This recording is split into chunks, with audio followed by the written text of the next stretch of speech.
Speed news Bharat में आप सभी दर्शकों का स्वागत है। मुया गांव के ग्रामवासियों की प्रतिक्रिया। यवतमाल में मुया गांव में पिछले 10 वर्षों से सत्ता में रही कांग्रेस सरकार ने दलित वस्ती निधि का गलत और अन्यायपूर्ण उपयोग किया है। विशेषकर बौद्धवाड़ा और मांगवाड़ा जैसे भागों की पूरी तरह नजरअंदाज कर दिया गया है और यह निधि सीधे स्मशान भूमि पर खर्च कर दी गई। दूसरी बड़ी समस्या यह है कि जल आपूर्ति वाटर सप्लाई का कोई भी काम 1% भी नहीं किया गया है। गांव में जो पानी आपूर्ति की जा रही है वह दूषित और निकृष्ट दर्जे का है। बिना किसी नमूने की जांच किए पूरे बरसात के मौसम में नागरिकों को यह गंदा पानी दिया जा रहा है। इससे गांव के छोटे बच्चे, बुजुर्ग और अन्य लोग डायरिया जैसी बीमारियों से ग्रस्त हो रहे हैं। इसके बावजूद प्रशासन इस पर कोई ध्यान नहीं दे रहा है और अपनी जिम्मेदारी से बच रहा है। जब इनसे इस बारे में सवाल किया गया तो उनके पास कोई उत्तर नहीं था। इस संदर्भ में जब अंबेडकरवादी विचारधारा के वरिष्ठ समाज सेवक तथा जिला अध्यक्ष माननीय माधवराव जी हरणे साहब से बातचीत की गई तो उन्होंने उक्त परिस्थिति में पर गंभीर चिंता व्यक्त करते हुए स्पष्ट प्रतिक्रिया दी है। आप देख सकते हो। Peoples of republican of India doctor Babasaheb Ambedkar यांनी स्थापन केलेला पक्ष यांचे जिल्हा अध्यक्ष आदरणीय माधवराव हरणे साहेब आपल्या सोबत आहेत। त्यांना मुळा गावाविषयी एवढ्या समस्या आहेत, एवढ्या दुर्मिळ समस्या आहेत की ते आपल्या विचारातून व्यक्त करणार आहेत। बोला बापू। महाकारुणी तथागत भगवान गौतम बुद्ध, परम पूज्य डॉक्टर बाबासाहेब आंबेडकर, महात्मा ज्योतिबा फुले, छत्रपती शाहू महाराज, छत्रपती शिवाजी महाराज यांना अभिवादन करून मी आपल्या सुरुवात करतो। जय भीम। तर बाबासाहेब आंबेडकर मी आमच्या वस्तीत दलित वस्तीला घाणीचं पाणी येते आणि आमच्याकडे दुर्लक्ष करतात।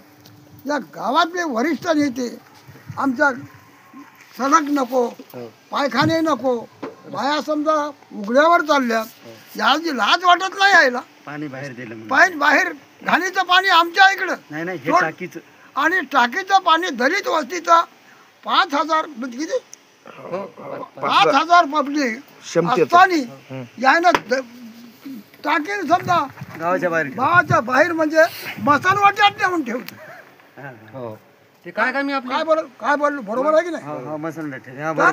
हे सरपंच उपसरपंच असलेले हे काय करतात?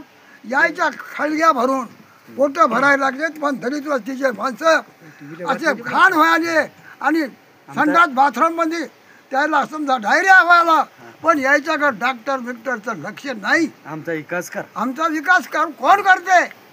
रोडचं नाही, पाण्याचं नाही, पाण्याचा नाही, वर्षेव नाही, काही नाही। 500 लोक बिमार पडले पाण्यामुळे 500 लोक बिमार पाण्यामुळे 500 बिमार पडले। माणसं 500 बिमार पडले, याचा विचार कोणी करीना। आम्ही उपोषणचा इशारा देऊन आणि समजा तहसीलवर कार्य करतो आणि आम्हाला जर निर्णय मिळाला तरच आम्ही उभे राहतो, नाही तर आम्ही आमचं सैनिक धरणे आंदोलन तहसीलदाराच्या बैठकीला एक गोष्ट सांगतो, आम्ही संडास बांधली, आम्हाला पाण्याची उपलब्धता पुन्हा थांबा एक मिनिट। पिण्याच्या पाण्यामुळं 500 लेकरं हागोकीनं बिमार आहात आणि टाकी 1000 लिटरची बाहेर आमच्या मसलमट्यात नेऊन ठेवली, पण आमच्या दलित वस्तीच्या लोक असे घाणीनं पडले। आज सरपंच, पोलीस पाटील कोणी समजा पाहणी करायला कोणीच येईनात। तर आरोग्य डॉक्टर साहेबांना समजा घरोघर समजा येण्याची कृपा करावी। बरोबर आहे की चुका? Speed news Bharat.